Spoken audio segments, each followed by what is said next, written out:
Hi Sales Squad, Audrey McGraw here with IT Delivery in Louisville, Kentucky. I'm excited to announce that gateways can now be ordered within the landing. This means that you don't have to download fillable PDFs, edit them, save them, and upload them to order your products. Products included in this release are BeyondPay, Auth.net, Paytrace, Swipe Simple, and TSYS WebPass. Back to you, Sales Training. Hey Audrey, thank you so much for that update on that merchant application. VAs are going to be super excited about this new way to order equipment.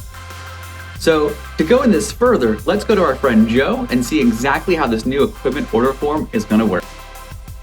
Let's take a look at the new equipment order process. So you'll see I'm here under equipment order, and I have selected the equipment order dropdown. And now it's giving me the options for what type of equipment I want to order. So you can see here I've got the option for terminals, gateways, virtual terminals, and mobile. A couple things before we proceed. With the mobile offering of Swipe Simple, it does have some specific questions as to how many users will be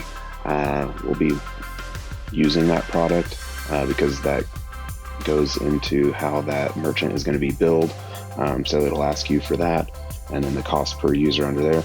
Also, if somebody is looking for a gateway solution, you'll want to start here. Even if they are getting a terminal, if they're using a gateway solution, start with gateways. You'll end up getting the terminals after that. However, if they are looking for hardware only, you can start with terminals. If you don't end up finding the terminal you're looking for, back out and go into the other one. But for our examples, we're going to start off with gateways today. So I'm going to hit continue here.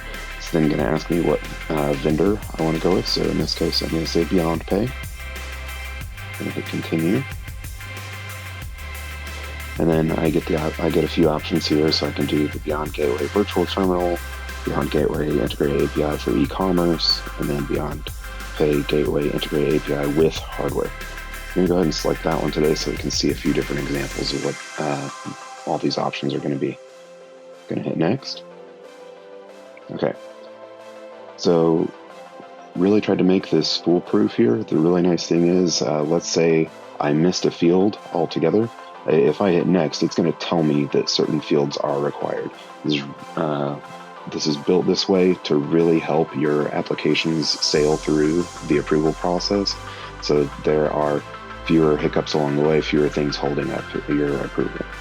So let me go ahead and fill out these required fields. We're just going to do some stuff here.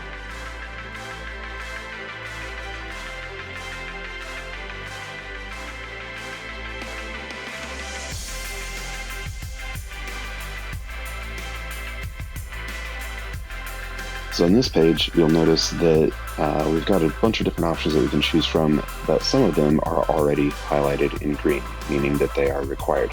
There is going to be a monthly access fee, and there is going to be a transaction fee for this solution.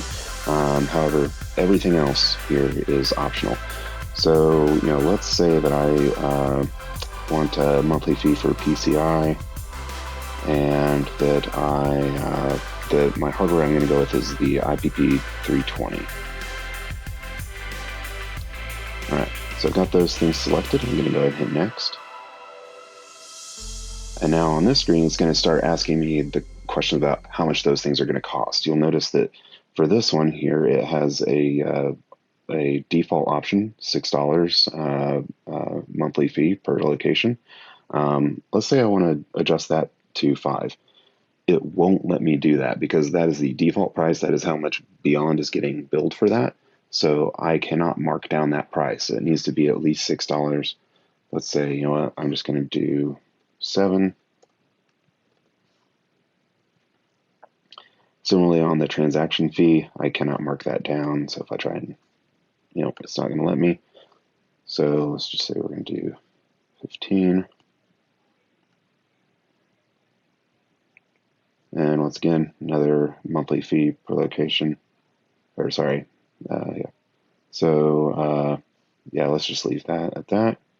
And lastly, it's going to ask me for the cost on the hardware and the quantity. I'm just going to leave that price that way and do a quantity of 1.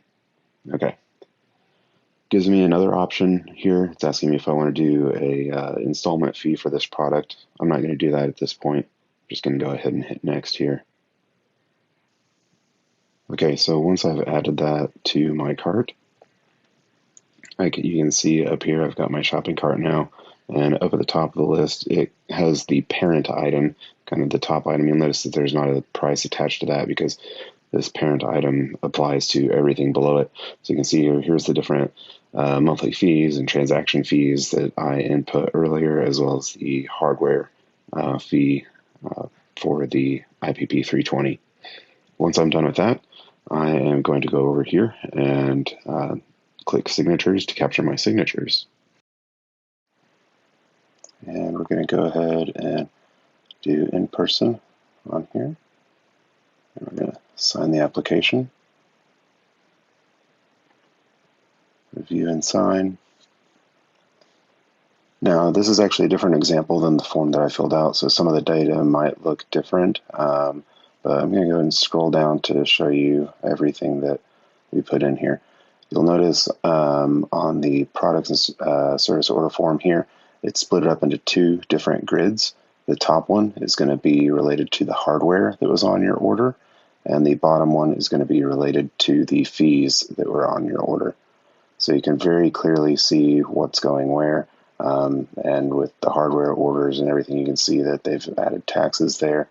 And then any other notes that you took about this merchant and how you're going to set them up are also going to be pulled through onto this form for signing as well. My man Joe, always coming in hot with those how-to videos. If you have any questions or problems, feel free to reach out to salestraining@getbeyond.com for any questions or help that you may find yourself needing. Until next time, guys, have a great day and enjoy your week.